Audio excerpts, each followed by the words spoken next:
just a little demo to show you at home what the 1, 2, 3, and final E suffix rules are. We've been talking about them a lot in class, and I thought it would be helpful if you could see how it works as well. With the 1, 2, 3 rule, it helps us to figure out what we need to do to add a suffix to the end. We start with the first vowel in the word and write a number 1 underneath. We write a 2 under the next letter and then a 3. With the word shop, the 3 does not have a letter above it. We say that the 3 was left hanging.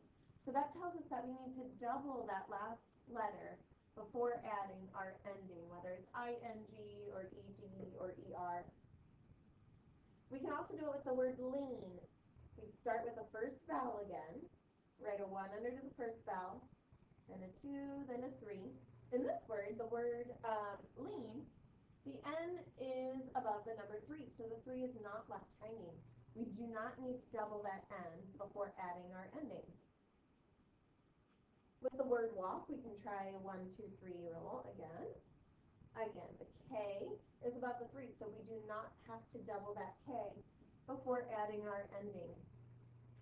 With the word bake, we actually will not do the 1, 2, 3 rule. This word ends with an E, so we're going to do the final E suffix rule.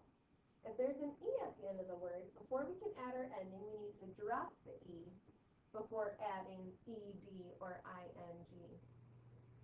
It's really important that the students get into the practice of dropping that E before adding the suffix, because if they just leave it there and then add a D, which a lot of them are trying to do, they start to forget that they need to drop that E before adding other endings like ing. So it's really important that we reinforce the drop the E before adding the suffix to the end. There is an instance where the 1, 2, 3 rule will not work, besides with the final E words. If you look at the word play, and we try to do the 1, 2, 3 rule, 3 is left hanging, but we don't actually double the Y. So any word that ends with a Y does not follow the 1, 2, 3 rule. It's a rule breaker. So I hope this helps you to understand the 1, 2, 3 and final E suffix rules.